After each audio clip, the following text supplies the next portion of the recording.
साहब, समय सबका निश्चित होगा। जैसे आपका समय खत्म होगा तो आप लोगों को बंद करवा दीजिए। चाहे आप में से सारे जो 2-3 घंटे आपके निकले चाहे सारा आप बोल लो, उससे कोई फर्क नहीं पड़ता। और अब मैं जगमोहन जी, वो समय आप तय करें, आपकी पार्टी के आला कमान तय करेंगे। नहीं, अब उन्होंने कहा कि जैसे वत्स साहब का 20 मिनट लिख के आया हुआ हमारे पास, वो समय सीमा आप अपने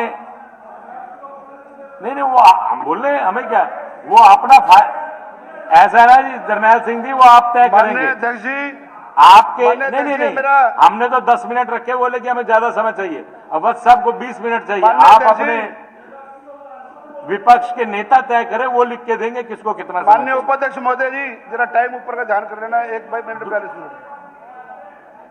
माननीय उपाध्यक्ष महोदय जी, सबसे पहले मैं आपका धन्यवाद करता हूं कि आपने माननीय महामहिम राज्यपाल जी के अभिभाषण उपरांत मुझे चर्चा में बोलने का अवसर प्रदान किया।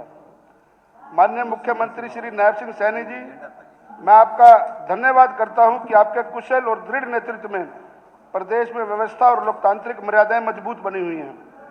कल विधानसभा परिसर में कांग्रेस द्वारा किया गया धरना प्रदर्शन उनकी राजनीतिक हताशा को दर्शाता है, और यदि किसी ने उनको धरातल पर बैठाने का काम किया है तो वह आपके सक्षम नेतृत्व का ही प्रमाण है। प्रदेश की जनता आपके साथ है और विकास की यात्रा में आपके नेतृत्व पर पूर्ण विश्वास रखती है। मैं माननीय मुख्यमंत्री जी का आभार व्यक्त करना चाहूंगा, जिन्होंने पूरे हरियाणा में घूमकर युवाओं, किसानों, महिला सम्मेलनों और उद्यमियों के बीच जाकर 1596 सुझाव एकत्रित किए और 706 सुझावों को बजट सत्र में शामिल किया। यह सोच दिखाती है कि यह बजट हरियाणा की जनता का बजट है। आज मैं सदन के केवल आंकड़े रखने के लिए नहीं, बल्कि हरियाणा के बदलते आत्मविश्वास, उनकी प्रगति और उसके उज्जवल भविष्य की आवाज बनकर खड़ा हूं। वर्ष 2014 में जब श्री मनोहर लाल जी ने मुख्यमंत्री बनकर हरियाणा प्रदेश की बागडोर संभाली, तभी से हमारी सरकार ने स्पष्ट नियत, पारदर्शिता, नीति और ईमानदार कार्य संस्कृति को अपनी पहचान बनाया। सुशासन, जवाबदेही और जनता हित को सर्वोच्च प्राथमिकता देते हुए विकास की मजबूत नींव रखी गई। आज माननीय मुख्यमंत्री नायब सिंह सैनी जी के दृढ़, संवेदनशील और दूरदर्शी नेतृत्व में हरियाणा विकास की नई ऊंचाइयों को छू रहा है। प्रदेश ने न केवल नई दिशा प्राप्त की है, बल्कि विकास को नई गति और व्यापकता भी मिली है। यह यात्रा निरंतर प्रगति, विश्वास और जनसेवा की प्रतीक है। माननीय उपाध्यक्ष महोदय, हरियाणा देश के कुल भूभाग का केवल 1.34% है और जनसंख्या का 2.09% है, लेकिन राष्ट्रीय जीडीपी में 3.8% का अहम योगदान देता है। यह बताता है कि जब नेतृत्व मजबूत हो, नीति स्पष्ट हो और प्रशासन ईमानदार हो तो परिणाम असाधारण होते हैं। माननीय उपाध्यक्ष महोदय जी, माननीय मुख्यमंत्री के नेतृत्व में हमारी सरकार ने अंतिम व्यक्ति तक न्याय पहुंचाया है। भाजपा सरकार ने बुजुर्ग, विधवा, दिव्यांगजन को 3200 रुपए प्रतिमाह पेंशन, दीनदयाल उपाध्याय परिवार सुरक्षा योजना के तहत 5 लाख रुपए तक की सहायता दी है। हमारी सरकार जनता की सरकार है और यह सरकार घोषणा नहीं करती, सीधी खाते में राशि डालती है। यही सुशासन है। माननीय उपाध्यक्ष महोदय जी, मुख्यमंत्री जी ने स्पष्ट कहा है कि हरियाणा की बेटी का सम्मान सर्वोपरि है। लाडो लक्ष्मी योजना, 33 महिला पुलिस थाने, लखपति दीदी से लाखों महिलाएं आत्मनिर्भर हुई हैं। आज हरियाणा की बेटी सुरक्षित भी है और सशक्त भी है। माननीय उपाध्यक्ष महोदय जी, भाजपा सरकार ने किसानों के लिए 9243 करोड़ रुपए फसल बीमा क्लेम, 7235 करोड़ रुपए पीएम किसान सम्मान निधि, गन्ना मूल्य 415 रुपए प्रति क्विंटल की सौगात दी है। फसल अवशेष जलाने में 52% की कमी आई है। मुख्यमंत्री जी का स्पष्ट संकल्प है कि किसानों का पसीना कभी व्यर्थ नहीं जाएगा।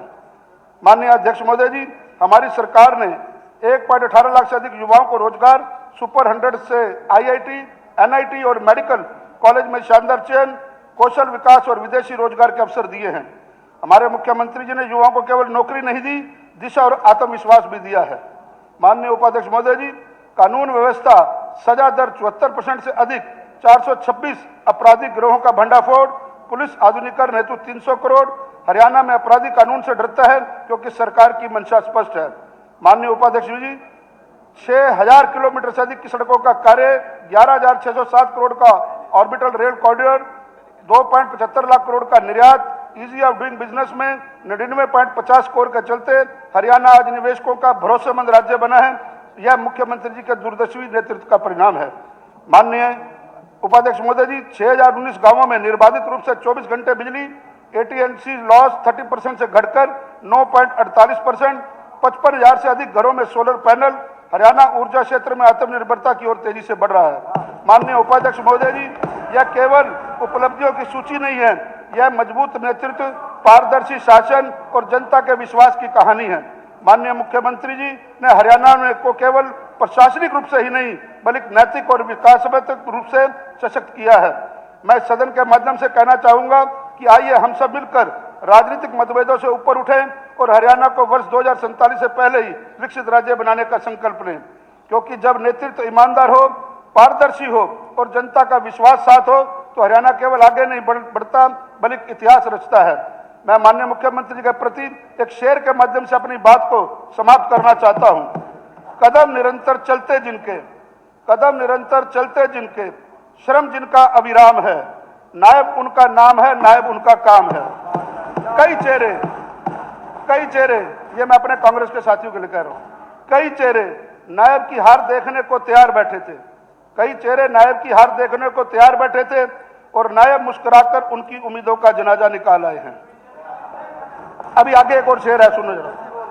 थक कर ना बैठना, थक कर ना बैठना, थक कर ना बैठना, थक कर ना बैठना नायब जी, अभी आपका प्रवास बाकी है। अभी तो आपने हरियाणा फतेह किया है, आगे पंजाब बाकी है, आगे पंजाब बाकी है।